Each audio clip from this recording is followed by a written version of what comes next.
बड़ी खबर, उत्तराखंड प्रशासन में बड़ा फेरबदल किया गया है। 16 आईएएस अधिकारियों के तबादले कर दिए गए हैं। बड़ी खबर, आईएएस अरविंद सिंह हांकी कुमायूं आयुक्त बनाए गए हैं। ऐसे ही आईएएस दीपेंद्र चौधरी को कमिश्नर परिवहन बनाया गया है और आईएएस मंगेश घिल्डियाल को जिलाधिकारी टिहरी बनाया गया है। आईएएस वंदना को जिलाधिकारी रुद्रप्रयाग का चार्ज दिया गया है। साथ साथ आईएएस अधिकारियों के दायित्व में भी फेरबदल किया गया है। 16 आईएएस अधिकारियों के शासन ने तबादले कर दिए हैं। बड़ी खबर उत्तराखंड से, 16 आईएएस अधिकारियों के तबादले। कुमायूं आयुक्त बने हैं IAS Arvind Singh hockey.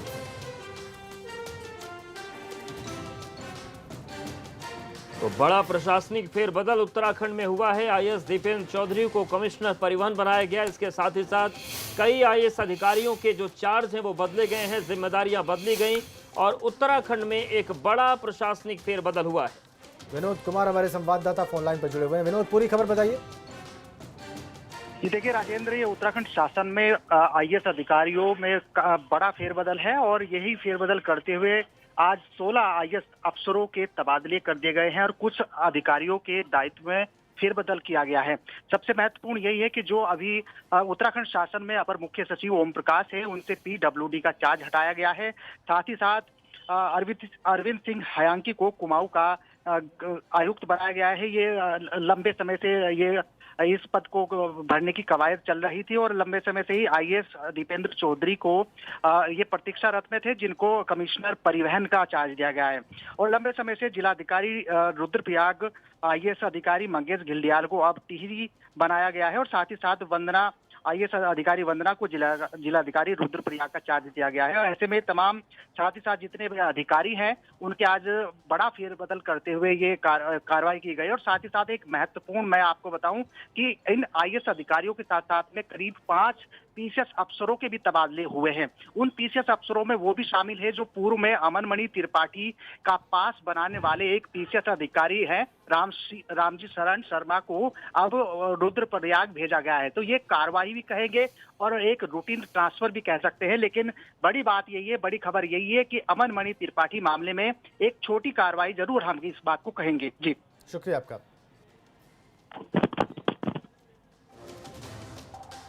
IAS Arvind Singh hockey बने हैं कुमायूं के कमिश्नर और आईएएस दीपेंद्र चौधरी कमिश्नर परिवहन।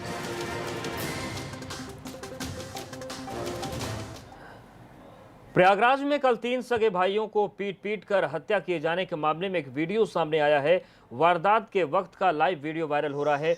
वीडियो में साफ नजर आ रहा है, आप देखिए किस तरीके से एक व्यक्ति को कई लोग एक साथ लाठियों से पीट रहे हैं। घटनास्थल पर लोग जमा हैं।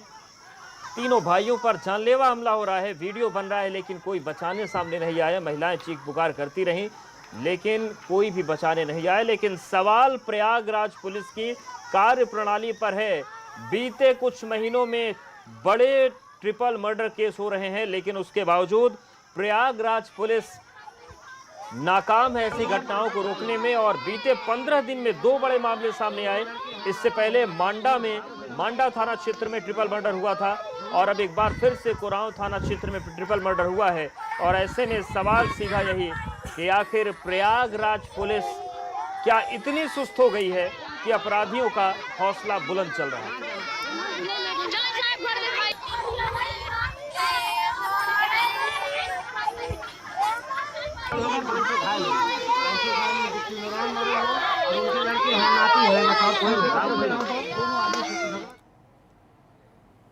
इधर मथुरा में शोधों की गंदी करतूत सामने आई है, जिसे सिर्फ करतूत नहीं बल्कि शर्मनाक हरकत कहना ज्यादा सही है। यहाँ शोधों ने पानी लेने जा रही 2 सगी बहनों के साथ उनके साथ छेड़खानी की, गालियां तक दी गई। ये तस्वीरें सुरीर के नगला जयसिंह गांव की हैं। शिकायत के बाद पुलिस ने आरोपी को गिरफ्तार भी कर लिया है।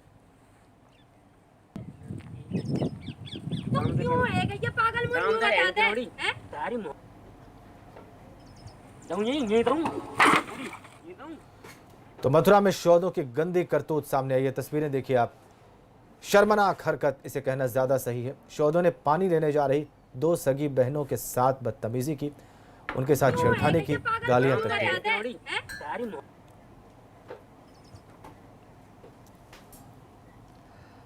बदायूं में भी छेड़खानी का विरोध करने पर बवाल हो गया। यहां पर भी ऐसी घटना सामने आई, लेकिन थोड़ी तस्वीर अलग है। यहां पर बदायूं में छेड़खानी के बाद दबंगों ने युवती के पिता की पिटाई कर दी। फायरिंग के अलावा पत्थर बरसाए गए। अभी पुलिस मामले में सिर्फ जांच की बात कह रही है और ये मामला बिसौली के लक्ष्मीपुर गांव का है। लेकिन यहां पर हैरान करने वाली तस्वीर है कि जिन माता पिता को अपने बच्चों को इन हरकतों से दूर रहने की बात कहनी चाहिए, वो लड़कियों की छेड़खानी करने के बाद अपने शोहदों के पक्ष में पीड़िता के पिता पर फायरिंग करते हैं। बदायूं से खबर आप देखिए कैसे किया गया। ये छेड़खानी का विरोध जिस पिता ने किया उस पर फायरिंग की गई, उस पर पत्थर बरसाए गए।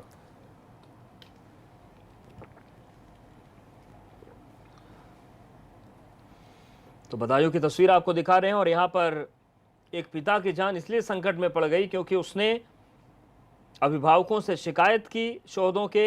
उन्होंने कहा कि उनकी बेटी के साथ छेड़खानी हुई है, लेकिन अपने बच्चों को समझाने के बजाय जो आरोपी थे उनके घर वालों ने पीड़िता के पिता पर फायरिंग शुरू कर दी। तो सवाल ये उठता है कि क्या समाज में कुछ ऐसे भी अभिभावक माता पिता हैं जो चाहते हैं कि उनका बेटा छेड़खानी करे, वो शोहदा बन जाए या क्रिमिनल बन जाए। कम से कम तस्वीरें तो इसी सोच की तरफ इशारा करती हैं।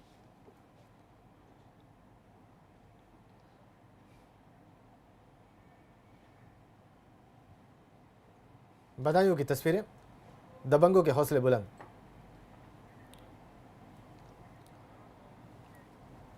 इधर झांसी में पुलिस को लाठीचार्ज करना पड़ा है। बेवजह भीड़ लगाने वालों पर कार्रवाई की गई है।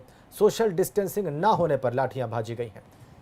तस्वीरें देखिए आप, झांसी में पुलिस का एक्शन, पुलिस का लाठीचार्ज।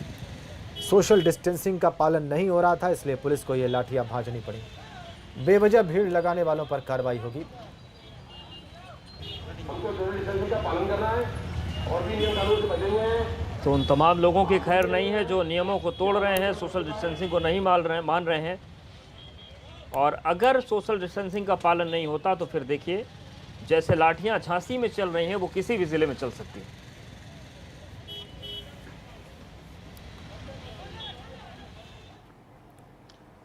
लॉकडाउन में अपराधियों को मानो मौका मिल गया है। इतनी सख्ती और तमाम दावों के बाद भी क्राइम कंट्रोल नहीं हो रहा। रामपुर में भाजपा नेता को कल रात मौत के घाट उतार दिया गया। घर जाते वक्त भाजपा नेता को बदमाशों ने गोली मार दी, जिसके बाद अस्पताल ले जाते वक्त भाजपा नेता अनुराग शर्मा की मौत हो गई। बताया जा रहा है कि अनुराग शर्मा हिंदू जागरण मंच और शिवसेना से भी जुड़े रहे हैं। इसके साथ ही नाराज लोगों ने जिला अस्पताल में हंगामा किया।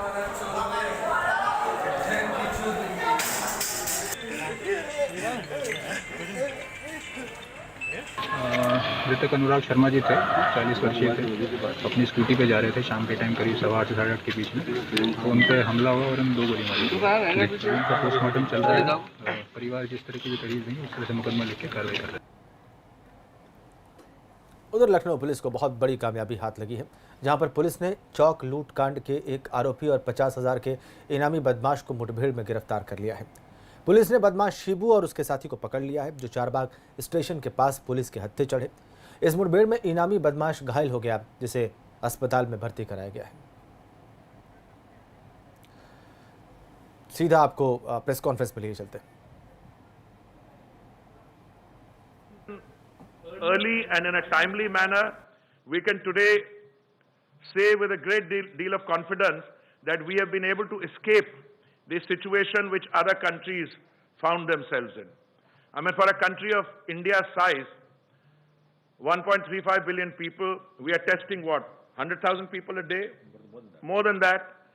And the total number of fatalities is about 3,000 or so. Our recovery rate is doing very well. But you know, when you have a situation like this, what you really need to do is not to look at the total number of cases, but to look at the fatalities. And you have to manage those. Now, the fatalities today, the Indian figure is one of the lowest in the world. It is about 3% or so.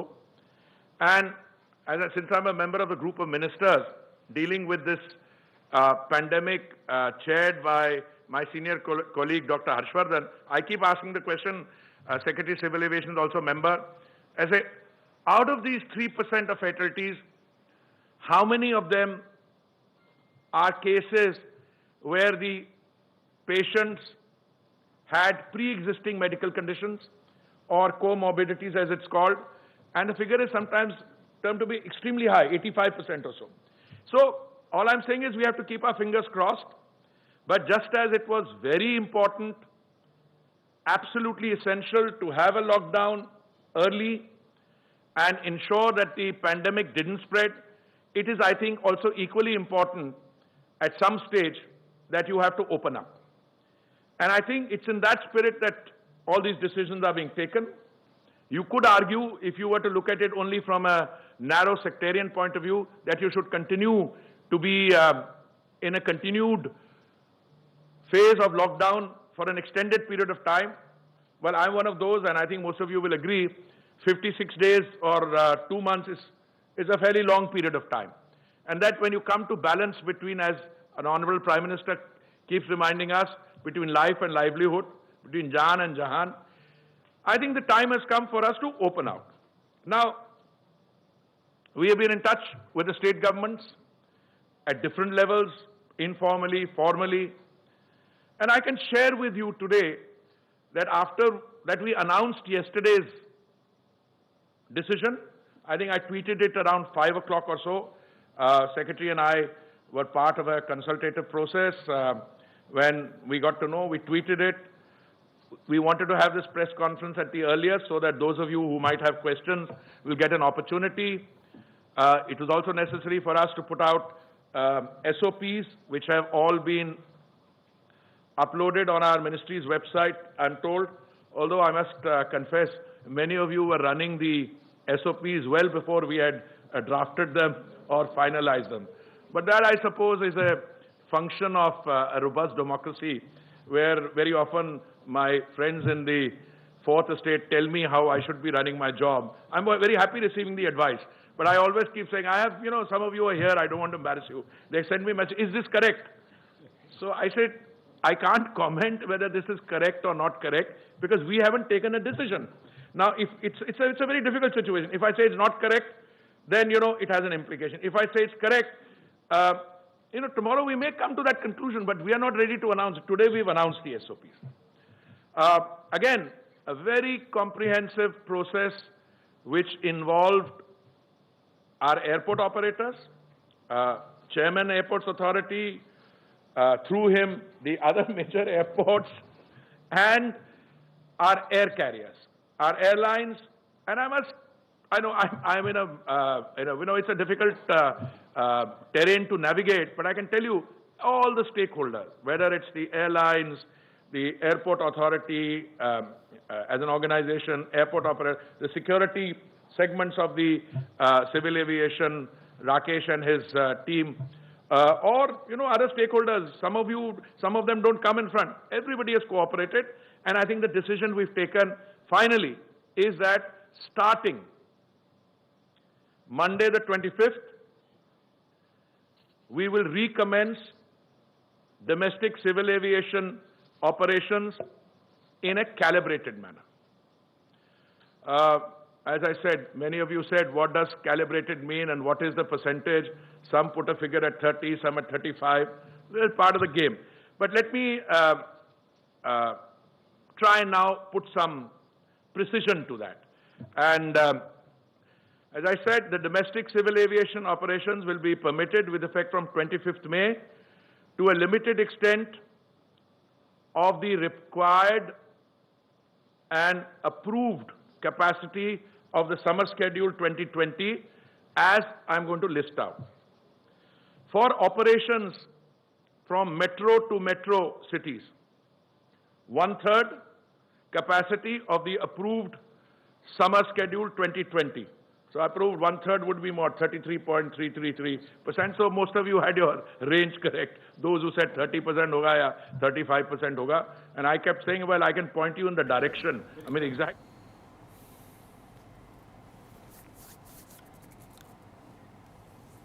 तो उड्डयन मंत्री हरदीप पुरी जो है वो press conference करके बता रहे हैं किसी न किसी स्टेज पर ओपन अप होना था और वो हम करने जा रहे हैं। 25 मई से उड़ानें शुरू होने जा रही हैं। एक ब्रेक लिए रुक रहे हैं।